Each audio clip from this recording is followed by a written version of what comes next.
I'm going to be so honest. There's been a lot of disruptions to this video. And sometimes that just means, oh, today is not the day, right? But due to the quality and quantity of disruptions, I'm pretty sure it's something that it's better that I just make an attempt to push through. So if this video happens to have that kind of quality, then it is because why? All right, so I want to talk about narcissism. Narcissism as I see it. So this has nothing to do with a Western clinical, psychological, psychiatric point of view. This has everything to do with my life experience and how I see things. In my opinion, narcissists are addicted to being outside of consent. They're addicted to being outside of consent. They don't want to be in consent with you. So a narcissist, it's really hard for them to have a conversation with you where you want them to have a consensual experience. They don't want that. What they get off on actually is to break your boundaries. So they'd prefer to, for example, steal money from you than to ask you for it and you openly with an open heart give it to them. Like, you might have experienced something like this. Like, why didn't you ask me for that? Why did you steal that from me? I would have just given it to you. You know, I would have given it to you, but they don't want you to give it to them. They want to steal from you. Like, seriously, this is how a narcissist works, because in my opinion, narcissists are outside of consent with an ego that prefers to receive energy, like for whatever reason, because of how they are born and, you know, whoever they were before they were born or how they were raised. Their ego just seems to be comfortable receiving energy. And they match up, right, with other people who have an ego that prefers to give energy. So somehow these two people come together. And the thing is, both of them are always outside of consent.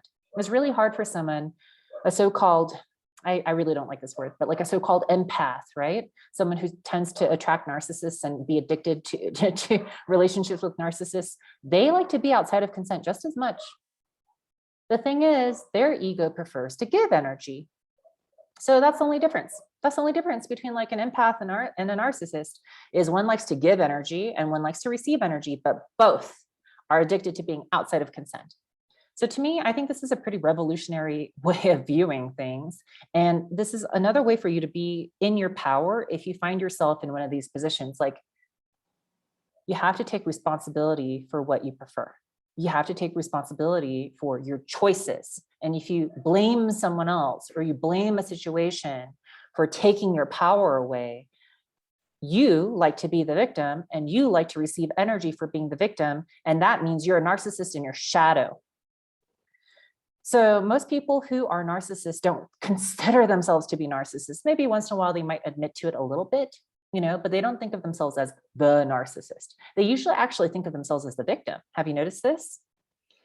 And so what ends up happening is that the narcissist is receiving energy with their ego, but in their shadow, there's a victim, or in their shadow, there's like an empath, right?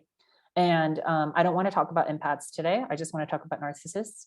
But the narcissists have some sort of victim-y empathy thing going on in their shadow. And that's what they usually like to identify as, because everyone likes to think they're good. Everyone likes to think they're good. So even a narcissist likes to think that they're good.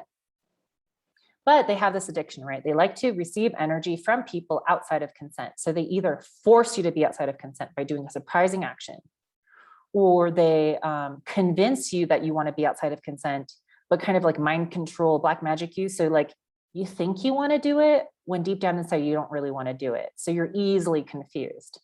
And the thing about a narcissist is they have very strong mental energy. They're usually really good at black magic. And the thing is, they're not the ones doing the black magic. It's some sort of energy in their shadow that's doing the black magic on the other. So either the narcissist does something to you, like a surprise, you know, something like stealing something. It doesn't have to be money, but, you know, something that you don't like. Cheating is a surprise. It steals your energy. Being late is a surprise. It steals your energy. Changing their mind a lot, you know, that's a surprise. It's stealing energy. And that requires strong mental energy. And by doing something to you, they're taking your energy while they're in a masculine position. The other position is the parasitical position, where they're in a feminine position. This is where there's more mind manipulation, more gaslighting, you know. That's where you think that you want to do something for them. They convince you by playing the victim. So by playing the victim and having an emergency giving you pressure, like, I need this money by tomorrow or else the gang is going to come get me, this kind of like big emergency where you feel worried about their physical safety and you feel like compelled to help them, this kind of thing. Or it's like a longer term thing where maybe you're in a romantic relationship with a narcissist and they always need help with the rent, So anyway, there's a lot more to say on this, way more, but I just want to introduce the topic. And to sum it up, a narcissist is someone who is addicted to being outside of consent. They don't want to be in consent. Another thing about a narcissist is that they can receive energy from you in a masculine way through surprise, or in a feminine way by being a parasite or by convincing you of something, doing some sort of black magic on you, and you get confused. Is there anything else? Man, I feel honestly, there's a little bit of psychic attack going on, and I felt it way before doing this recording and also right now. So I'm a little bit forgetful and I'm a little bit confused. And that is a sign of psychic attack. Well, that's the summation I'm capable of right now. And I think it's, just so you know, I personally think that when you're under attack, it's really good to do the thing that you're under attack for.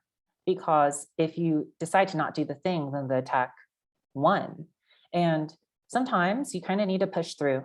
And in this case, that's what's happening. So most likely I'll do different follow-up videos to this so we can round out this category a little bit more. But I think this is a really good introduction to my view of narcissism. It's a kind of addiction. It's an addiction to being outside of consent. It's an addiction to receiving people's energy when they're outside of consent. Like, you don't want to be in consent. And it's really easy to link up with someone who's also addicted to being outside of consent, but their ego prefers to give energy. So these two people are just as addicted. They're both very addicted, but they just have different ego personalities, and therefore they present slightly differently. And I guess the one other thing I'll just put in the summation, that the narcissist who's outside of consent usually feels like the victim to themselves and has some sort of victim in their shadow. All right. Talk to you next time.